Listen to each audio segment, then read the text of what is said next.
Good evening, everyone, and welcome to the Living World of Darkness, Rage Across New York venue.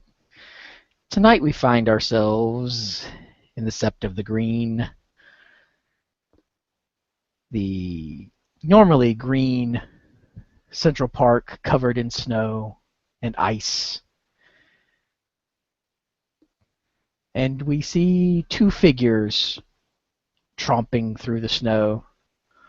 One, the familiar red-headed form of Snow White, Maeve McFawn, or Fionn, or however hell you say her name. Maeve McFionn. Just you. And behind her, walking with purpose, slowly making sure she stays in front of him, is Chino. They're heading towards the cabins. Occasionally Maeve will turn around to protest. Chino just gives her a look, points to the cabins.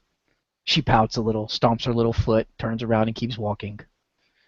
And this is what Olaf will see if he looks out his window or from wherever he is standing, probably putting cancer into his lungs in some manner or another.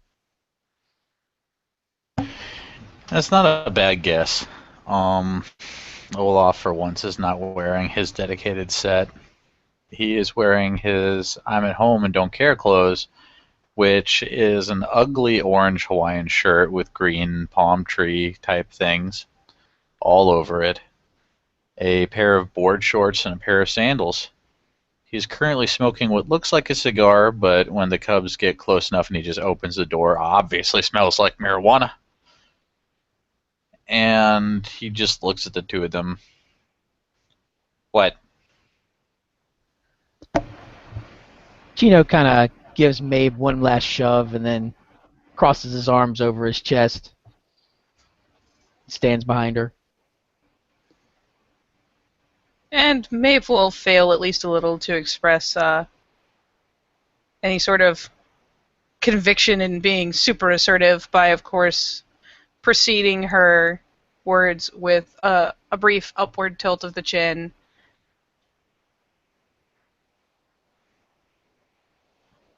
Olaf. That is in fact my name. What do you need? I understand that there are doubts, but I've committed myself to leading in Wolfholm.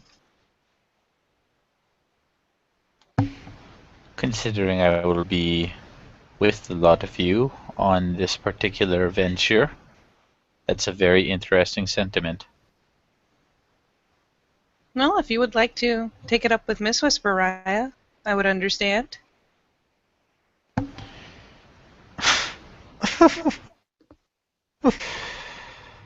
Oh. Alright.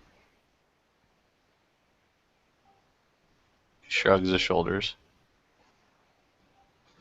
If she feels that it is more conducive to the way of things that you take some form of leadership amongst the Cubs, I can see the wisdom in that. I am, after all, there to take you and to shepherd you and help you not die. That being said, if we are to treat this as full training exercise to make you a functional guru, I don't see why I can't let you try your hand at leading. And she'll give a firm little nod that is obviously more to reassure herself than to express any sort of so there or anything of that ilk. And then she'll turn a glance over her shoulder to Chino.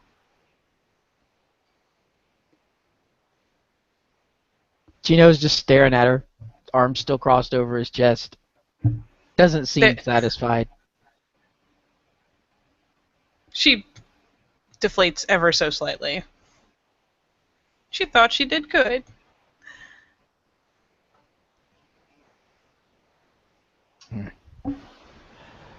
So is that it? You have declared to me that you intend to be the top of the Cub pile? And Maeve is still looking to, like, at this point her brows knitted a bit because she's trying to recall whatever else he might have demanded that she declare so boldly.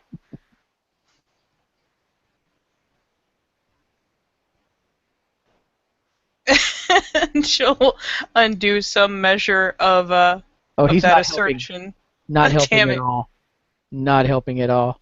Damn it. So she'll turn back and she'll nod. He'll just kind of give a non-committal shrug. Oh, before you go, It's entirely a that it. one last thing. I wasn't there personally to see what happened between young Talia and Nicholas. Either you there? I was just there for the dog pile at the end, really. I saw most of the fight in the Umbra. Huh. Most of fighting. Suppose I'll have to go to the two main battens, or just get a hold of Miss Whisperaya, whichever comes first. I imagine she was about. Yes, she was presiding over it. Okay. Makes sense. She is den mother. Kind of a wild ass guess on my part, for I knew a lot of you just decided to do this on your own. Be wild and crazy like you usually are. So, dogpile at the end, why? Nicholas lost his grasp on his self-control. Face meet palm. Palm meet face. Together again. Miss Whisper, well, Talia swept him to the ground. Miss Whisper pinned him, and the rest of us just kind of piled on until he stopped foaming. Chino just kind of whistles. Yeah, it's about typical for a frenzy. Can't even count the number of times where I died at the first change, except for, well, a couple of you. Grin.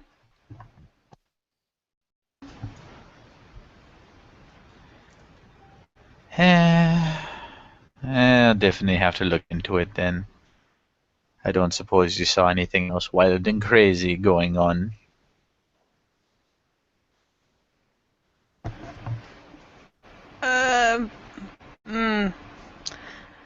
I think if you see Mist Whisper, Raya, and Cinna off to the side having a talk, you don't want to walk in on it. Oh!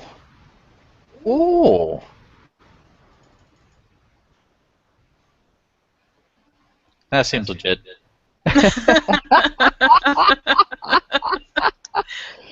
You This see, is what I get for letting Olaf smoke the reefer. you get a definite eye roll from Chino.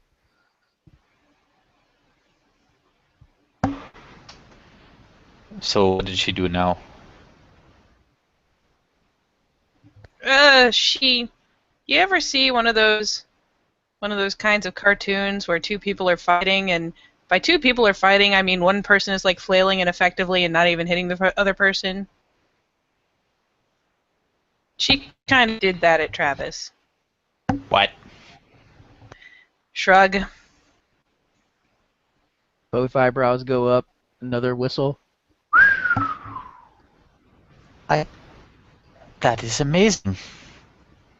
Amazingly stupid, but amazing. Well, he got under her skin, I guess. And she had tried to rush in at one point while Talia and Nicholas were doing their thing, and Miss Whisper grabbed her to keep her on the sidelines. And I mean, I wasn't right in the thick of it until the end, so I don't know what all Travis said or did. But by the time the dead mother of Cinna, she hurled herself at Travis instead. Huh. And Travis allowed her to live, yes? Yep. got in trouble, but he just kind of looked at her and told her to stop.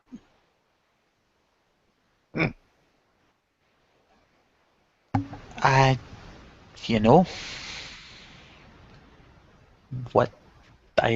He looks speechless. She Could have been shrugs. worse. Travis is a lot of things, but cruel to cubs is not one of them. Chino nods. Could have been worse. Should have been worse, probably. Oh yeah, you betcha. Talks are gonna be had. Well, do me a favor and don't paint me as a tattletale. I'm sure you would have heard from Mist Whisper anyways. Don't worry about that, Maeve. Don't worry about that at all. Chino, It Maeve can't see it, but Olaf can. Chino's kind of looking up in his head like he's trying to figure out what the fuck Maeve just said.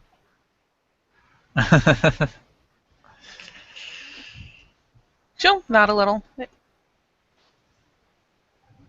If we're going to go do this thing, and especially if I'm going to be trying to... She pauses and catches herself up. If we're going to do this thing and I'm going to be leading the rest, I don't need them questioning my motivations. You are still not good at this whole we are not using Hamid thoughts deal. Neither is Cinna. So I have to factor that into her thought process. Olaf pinches the bridge of his nose. I just... When we get there, it will be different, but in the meantime, the opinions that we form will probably affect our behavior. It's better that she not form a bad one. Keep in mind, Mabe, I'm leaning back a little bit to let you develop whatever it is you're trying to develop amongst the cubs. But the lot of you are still under the purview of myself and Miss Whisperaya. If Miss Whisper Raya had not insisted, I would not be doing it. Me and I her will talk. value... Me and her will talk. I can promise you that I value the lives of the other cubs more than I do my vanity or some sort of pride in my bloodline. But if this is what she's decided, then I will do it, and I will do it well. Indeed. Like I said, I am here to shepherd the lot of you on your way to Cleath, and to have a vested interest in as many of you not dying before Cleath as possible. If this be a part of your training, as Mr. Whisperaya puts it, I can see the wisdom in that, quite frankly. Just know that as many of them may be looking to you, you're still looking to me.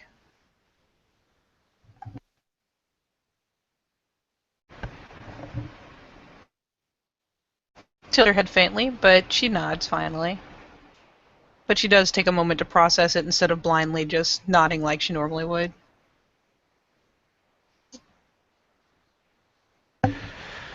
Well, if that's all, then run along, do some extra training, whatever it is you're going to do with your night. I don't got anything else for you.